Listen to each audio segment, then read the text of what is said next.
Hi guys! This is Christy BPH. Good morning, good afternoon, and good evening. Today, ang pag-uusapan po natin, dapat etong issue to, hindi ko na itatakil to. Kasi nga, feeling ko, ano siya, feeling ko, parang ano lang siya, yung intriga lang ba? Or something na pang mother kanor lang ay yung datingan. Pero hindi ko napigilan ang sarili ko na 'wag i-topic. So, tinapik ko 'to para naman, na hindi talaga ako pakali, dapat di ko na talaga 'to ita-topic, eh. Pero ta-topic na rin natin. Ang kulit, ano ba 'yan? Ang pag-uusapan natin ngayon is tungkol kay Miss Jazz, yung Presidential Protocol Director ni PRRD, ya. Ang ganda ng posisyon niya 'no, Presidential Protocol. Oh, ano bang ibig sabihin niyan? Kumbaga siya yung nagha-handle sa lahat ng ano ni PRRD. Kasi nakita ko yung video niya guys. Siya yung nag-aayos ng buhok ni PRD, siya yung nagme-makeup kay PRD, tapos siya yung kumakausap sa mga gusto magpa-picture kay PRD, tapos siya yung nagbibigay instruction sa mga nakapaligid kay PRD, 'di ba? Yun yung pinakatrabaho ni Miss Jazz. Ngayon, ang ang ang point ko dito is, bibigyan lang natin ng hustisya kasi parang yung mga naninira kasi sa kanya guys is napaka-unfair naman, 'di ba? Napaka-unfair nila. Kaya bibigyan natin ng hustisya, 'di ba? Bibigyan natin ng hustisya yung ano niya, yung kasi hindi nga siya nagsasalita, 'di ba? Hindi niya pinagtatanggol sarili niya. Kasi nung nabasa ko yung ano niya nag-research talaga ako about sa kanya.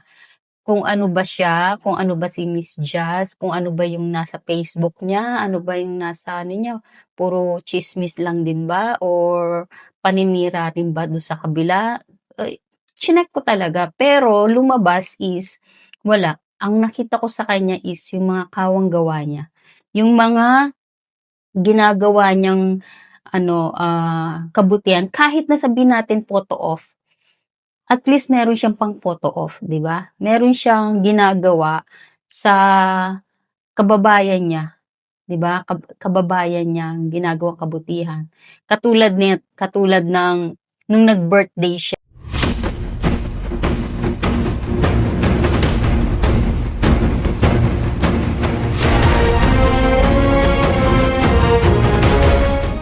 nung nag-birthday siya, namigay siya ng 300 bikes. Imagine guys, 300 bikes ang pinamigay niya.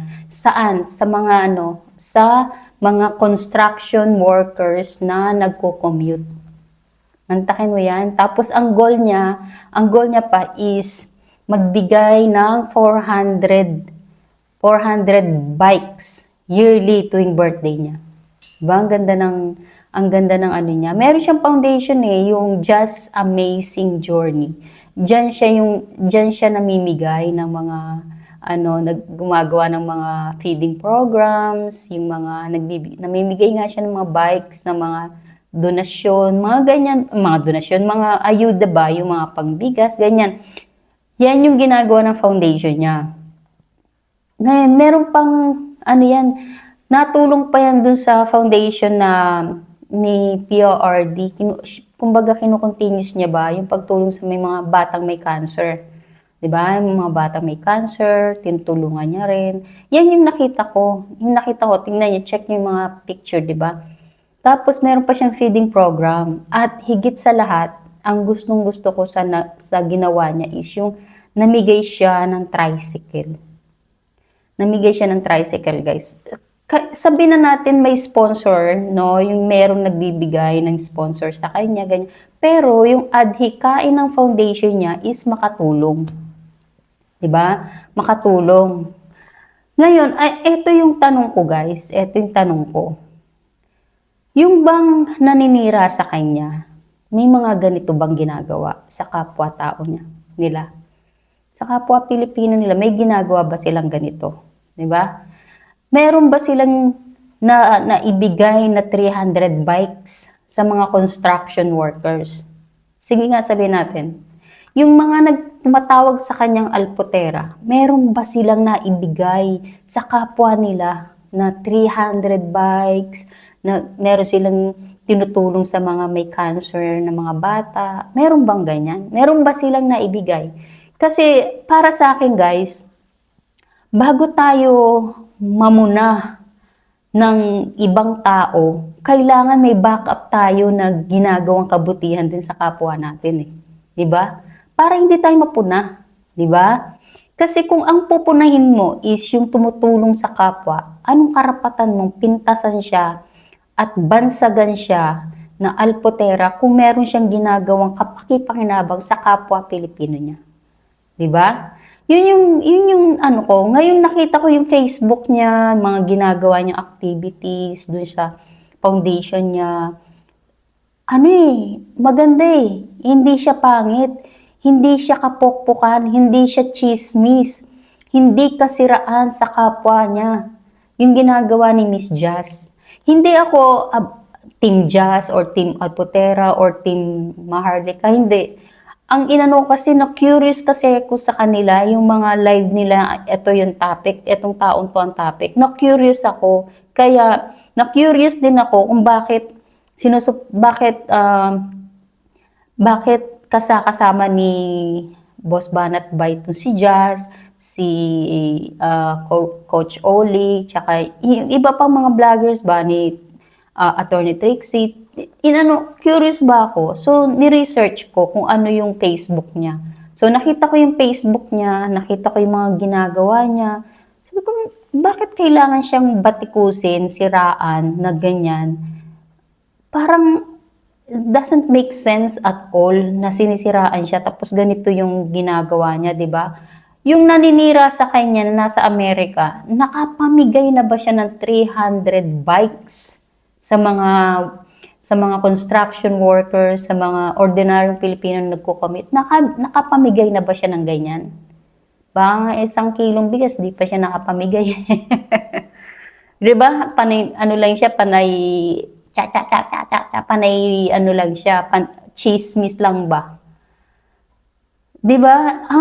Ang nakakaano lang, ano ba, yung mga naninira sa kanya. Ang tanong ko, yung mga naninira kay Jazz, kay Miss Jazz, meron na ba kayong napamigay na 300 bikes at tricycle sa mga nangangailangan, lalong-lalo na sa mga may cancer na mga bata? May napamigay na ba kayong ganyan? May naitulong na ba kayo? Ako hindi sa pagyayabang. Kasi dito guys, yung Etisalat, yung pag meron ka kasing nakaline ka kasi sa Etisalat, yung mobile mo, binibigyan ka ng points. Kada ano mo, bayad mo, may points kang na-receive. Ako, nagkaroon ako ng ganyan, na nakaline kasi ako before. Tapos, Etisalat line ko. Tapos, may point ako ng 16,000 dirhams. Inano ko yan, dinonate ko sa Africa, yung mga batang may AIDS. Yan, dinonate ko yung points ko. Kasi pwede mong i-donate yun eh. Pupunta ka sa website ng Etisalat, tapos i-use mo yung awards mo, pwede mo siyang pang-shopping sa store nila, pwede mong bili ka ng mga casserole, mga iba, perfume, or mga yung mga, ano ba tawag doon? Basta maraming pwede mong gano'n. Ang ginamit kong pang-shopping noon yung sa asawa ko, yung points na asawa ko. Pero yung sa akin, dinonate ko sa Africa na may mga AIDS, yung mga batang may AIDS. Yun, dinonate ko doon yung points ko. Yun, kasi ito yung mga gusto ko, yung nagcha-charity. Pero kasi sa akin, hindi ko pinipicturan. Meron man akong natutulungan, pero hindi ko pinipicturan. Tsaka ayokong tinatag ako sa Facebook ko na nagpapasalamat, ganyan. Yan ang ayoko. Okay na sa akin yung huwag mo akong pasalamatan through social media. Okay na sa akin yun. 'Di ba? Kasi ang ano naman nun, ang counts naman, ang kumbaga, ang ginigain mo naman na ano nun sa taas, 'di ba? Kay Lord, hindi naman sa ibang tao, sa social media, hindi. Pero yung pag kasi nasa public figure ka, ano yan eh, kailangan mo na may photo op ka eh, para may mga taong may maniwala sa'yo, tas may mga tao pang gustong mag-donate sa foundation mo, mga ganong bagay ba para ma-continuous mo yung tulong, 'di ba? So kailangan mo talaga ng ng ebidensya na yung tinutulong nila is naitutulong mo din. Parang ganun ang ganun ang dating Yun. Tapos ang pinupunto ko dito guys 'no, kasi ito yung bukang bibig nung ewan ko kung nandito yun sa Gulf country kung sino yun, hindi ko na babanggitin. Kasi sabihin ginagamit ko sila para tumaas ang subscribers ko. Ang bukang bibig kasi nila, lalo na si Maharlika, ang bukang bibig niya is dun sa live niya 'no, kaya gusto daw ni Miss Jazz makapasok sa ICC is para magpatira kay PRRD. Tapos yung isang taga dito, Gulf country na political vlogger kuno, na chismosa lang naman, na makakatira pa kaya, kaya pa kaya tumira ni PRRD? Mga ganong bagay ba? Pero, kung titignan mo ang itsura niya, sabihin natin may itsura siya. May itsura siya. Pero, pag tinignan mo yung mga video niya, mukha siyang ang laki-laki niya guys. Pati yung nanay niya, laki-laki. Kaya siguro, inggit na inggit sila kay Miss Jazz. Kasi si Miss Jazz is, bukod sa slim, maganda pa at makinis. 'Di ba? Parang yun ang nakita. Kasi eto, kung may utak talaga to, madudumi kasi utak nito mga to. Ikaw ba naman, sa tingin mo, si PRRD, ganun na lang kababoy? Ganun na lang kawalang hiya na kunyari, sabi na natin, napayagan si Miss Jess na dumalaw sa kanya. Sa tingin mo, ganun siya kawalang hiya, kagago si PRRD na titirahin si Jess dun sa loob ng ICC, 'di ba? Tingin mo walang guard na nakatayo doon at nagbabantay? Siyempre, tingin mo walang CCTV doon na any moment pwede silang sitahin, kaya nga 'di ba naban si baka may nakita sa kanyang hindi tama doon sa camera. 'Di ba? Mga ganung bagay ba? Etong mga to, madudumi ang utak. Basta na lang magsasalita ng masasakit, hindi nila iniisip. Itong si Jess may anak, asawa. Tas yung anak niya may pagka-teenager na yata yung anak niya lalaki. Hindi ba nila naiisip yun? Ako sa totoo lang, nasa political vlog ako, pero hangga't maaari, ayokong umatake sa mga politiko ng personal. Kasi ang inatake ko sa kanila is yung issue na ginagawa nilang mali. Hindi yung personal life nila, personal nila, 'di ba? Ayokong mag-atake ng ganun. Etong mga to, ang ginagawa nila is bukod sa naninira sila, chismis pa yung alam nila na wala silang ebidensya. Puro chismis lang. Sabi ni ganito, sabi ni ganyan. Yan. Puro chismis lang. Tapos, yung pinangangalandakan pa ni Maharlika na nagpapakalat ng hubad na wala naman nagkalat. Search ko, wala naman nakalat sa YouTube. Sinesearch ko yung hubad na larawan ni PRRD. Wala naman. Yung ari ni PRRD, wala naman ako na-research sa YouTube. Wala naman na lumitaw. Ano yung sinasabi ni Maharlika ng pinakakalat? Chismis na naman. Chismis naman yan si Maharlika. Kasi si Maharlika, nag-ano din yan ng fake news 'di ba? Kaya nga ang dami niyang kaso, 'di ba? Tapos ang lakas ng loob niya kasi manira, gawa ng hindi siya makakasuhan kasi nasa Amerika siya. Kaso lang, swerte lang nila talaga na si Miss Jess hindi na siya papatol sa kanila kasi nga yun ang natutunan niya kay PRRD.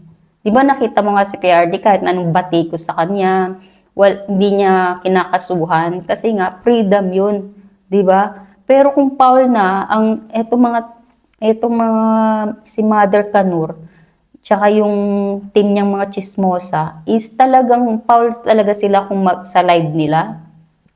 Sobra talaga. Hindi lang nila binibigkas ang pangalan ni Jazz, pero ang tawag sa kanya, Alpotera, automatic Yun Etong mga 'to kasi ano 'tong mga 'to, mayayabang kasi 'tong mga 'to, gawa ng akala nila sila always tama. Etong mga 'to, excuse me, yung mga followers nila, akala nila si PRRD at mga Duterte ang sinusuportahan ng mga 'to. Hindi, kasi binabastos na nila si PRRD. Kita mo nga, si Just nga na anuhan pa ng award yan eh. Diba? Ngayong 2000, nung July, last July lang, last June lang, inawardan si Just tsaka yung team ng, ng presidential security. Diba? Ang gusto kasi nilang palabasin is si Just ang sumisira sa mga Duterte. Yan. 'Di ba? Kung si PRRD nga hindi nakulong yan. Sa tingin mo, kaya nilang siraan niya si Jazz? Hindi, 'di ba? Kasi syempre, nung nakulong lang si PRD, tsaka lang nga nila nakilala yan si Jazz. Hindi naman nag-iingay yan si Jazz eh. 'Di ba?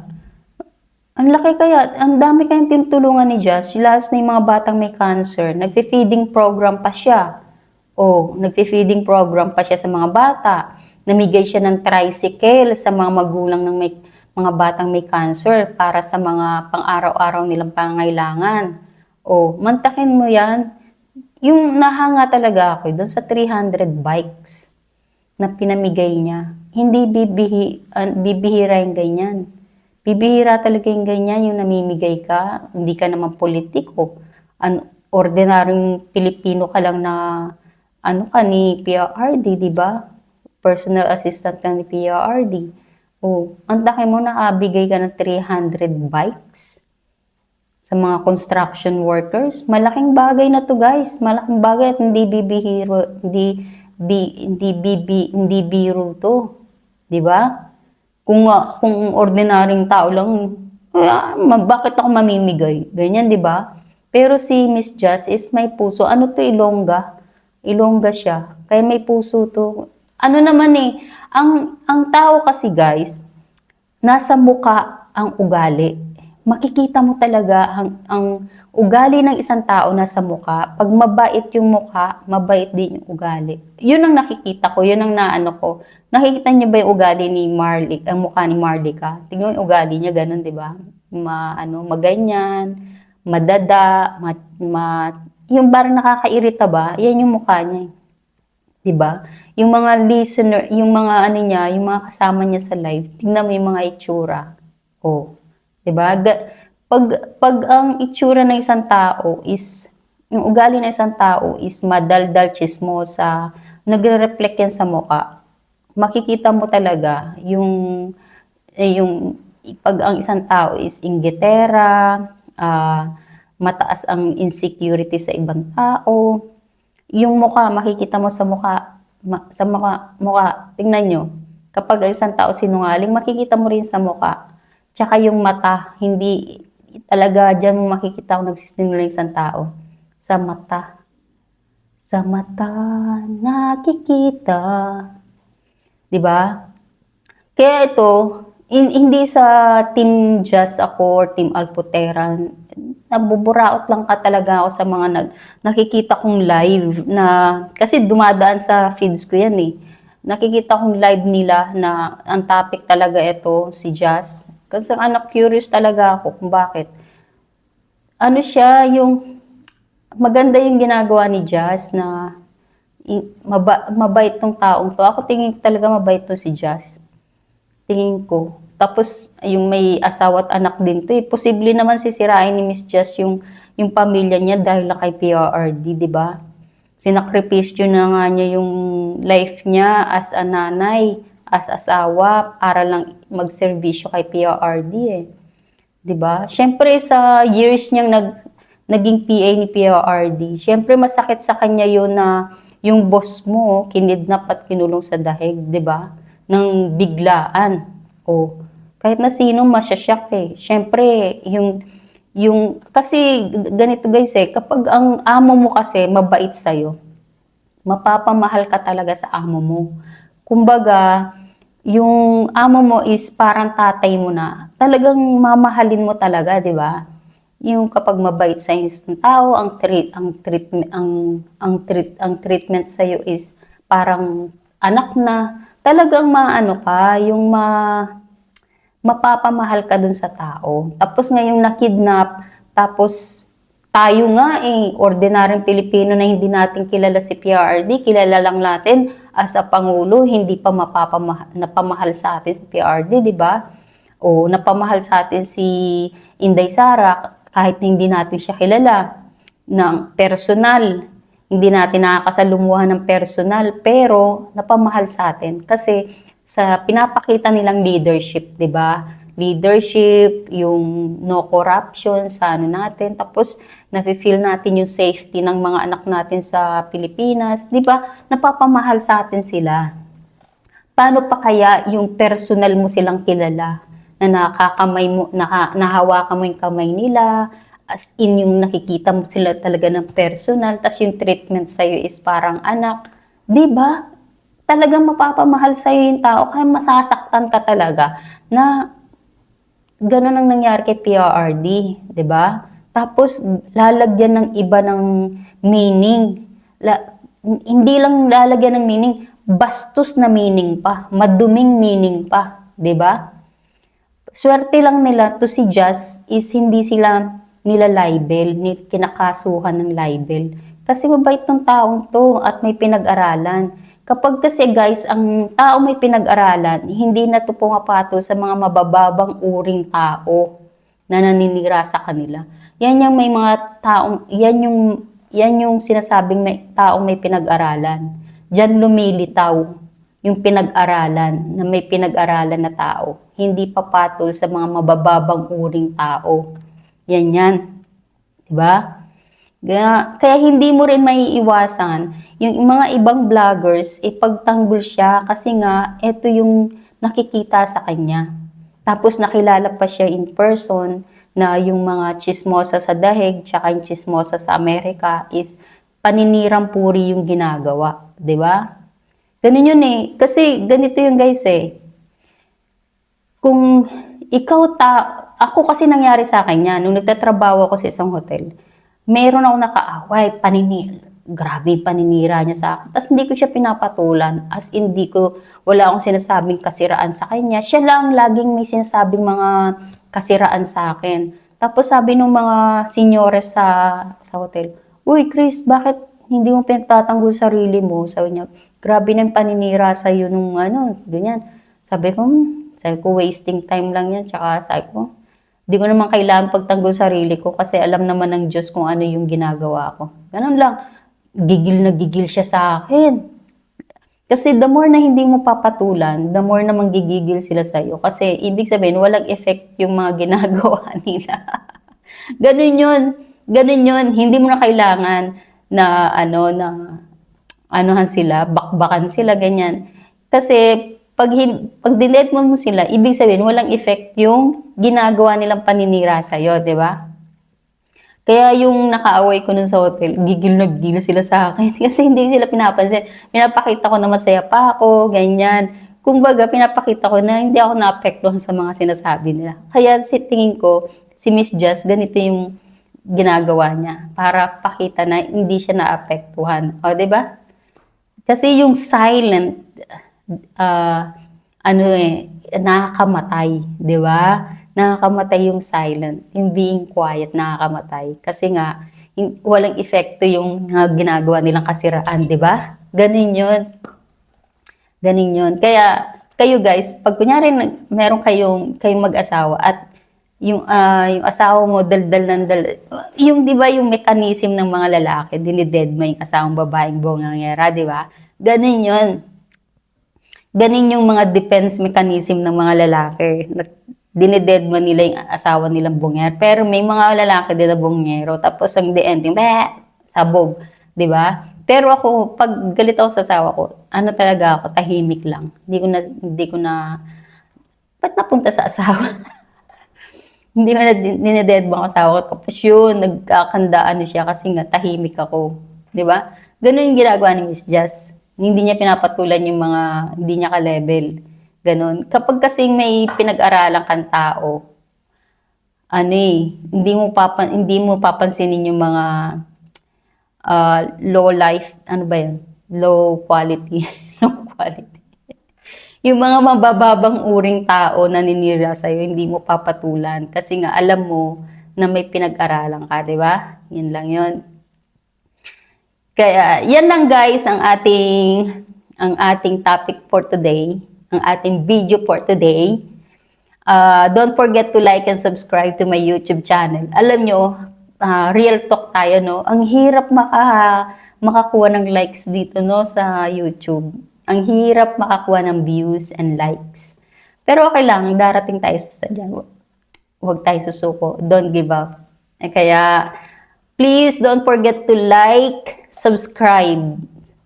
Thank you so much sa mga 1,100 plus kong subscribers. Nababawasan pa ng isa.